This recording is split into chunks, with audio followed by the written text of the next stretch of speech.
The night everything changed, November 24th, 1971. It was the day before Thanksgiving in the United States.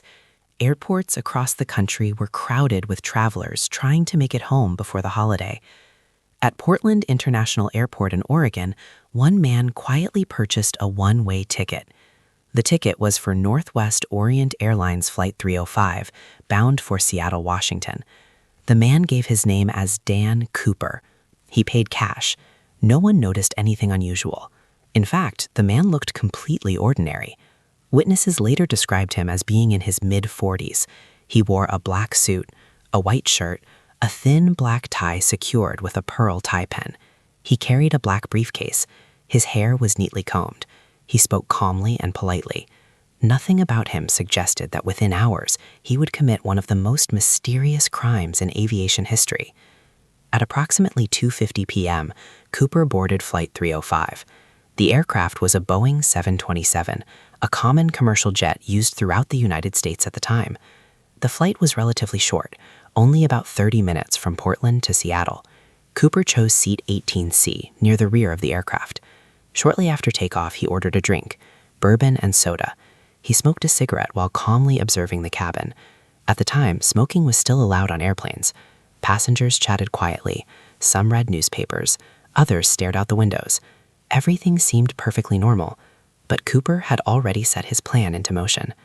Sometime after the plane reached cruising altitude, Cooper called over a flight attendant named Florence Schaffner. He handed her a small folded note. At first, she assumed it was just another passenger trying to give her a phone number. She placed the note in her pocket without reading it. Cooper leaned closer and quietly said something that immediately changed the situation. "Miss, you better look at that note." When she unfolded the paper, the message was chilling.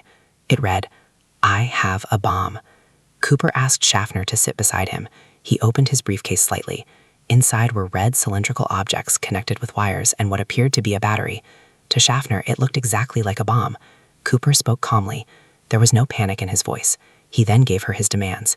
He wanted $200,000 in cash, 4 parachutes, a fuel truck waiting when the plane landed in Seattle. He instructed her to relay the message to the pilots. If his demands were not met, he would detonate the bomb. The cockpit was immediately informed. The pilots contacted air traffic control. Soon, federal authorities became involved. Investigators from the Federal Bureau of Investigation began coordinating the response. Instead of risking the lives of passengers, authorities decided to comply. Meanwhile, Cooper remained calm in his seat. He continued drinking bourbon. He even chatted politely with flight attendants. At one point, he reportedly reassured them, "I'm not here to hurt you." But he made it clear he would not hesitate to use the bomb if necessary. Flight 305 did not land immediately. Instead, the aircraft circled Seattle for nearly 2 hours. This delay allowed authorities time to gather the ransom money and parachutes. On the ground, bank officials scrambled to assemble $200,000. The money consisted of 10,000 $20 bills. Each bill's serial number was carefully recorded. Investigators hoped this would help track the money later. At 5:39 p.m., the plane finally landed at Seattle-Tacoma Airport. The exchange took place under dim evening light. Authorities delivered the money and parachutes. Once Cooper confirmed everything was in order, he released the passengers. 36 passengers left the plane safely, but the crew remained.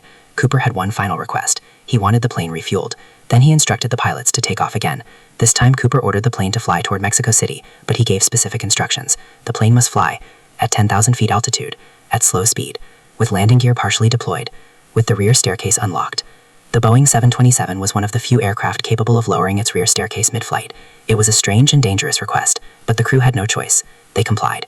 At around 8 p.m., the aircraft was flying over the dark forests of Washington state. Heavy rain fell outside. Visibility was poor. Inside the cabin, Cooper tied the ransom money to himself. He put on a parachute. He moved toward the rear of the plane. Then something unusual happened. The cockpit crew noticed a sudden shift in air pressure. A warning light indicated that the rear staircase had been lowered. Somewhere over the wilderness, D.B. Cooper jumped. Into the storm, into the darkness, and into history. When the plane landed safely later that night, Cooper was gone. The largest manhunt in FBI history soon followed. Agents searched forests, rivers, and mountains. Helicopters scanned the area. Ground teams combed miles of wilderness. Nothing was found.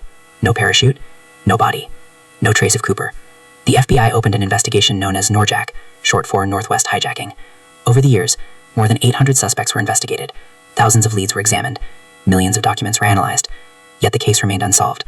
9 years later, in 1980, a boy named Brian Ingram was digging in the sand along the Columbia River. Suddenly, he discovered something unusual. Bundles of decaying cash buried in the sand. When investigated the money, the serial numbers matched the ransom bills. but only $5,800 was recovered. The rest of the money was never found. Over the decades, many theories have emerged. Some believe Cooper died during the jump. The weather conditions were terrible. The terrain below was rugged forest. Others believe he survived. Some experts argue that Cooper's knowledge of aircraft suggested military training. Perhaps he was a paratrooper. Perhaps he had planned everything carefully. Or perhaps he simply got lucky. Over the years, investigators examined several possible suspects. One of the most famous was Richard Floyd McCoy. Another was Kenneth Christensen, a former airline employee.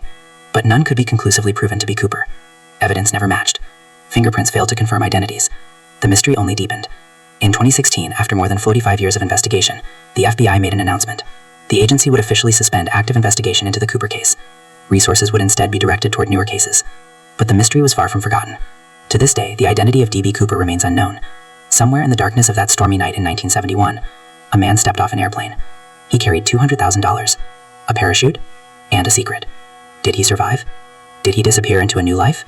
Or did the forest claim him forever? More than 50 years later, the world is still asking the same question. Who was D.B. Cooper? And how did he vanish without a trace?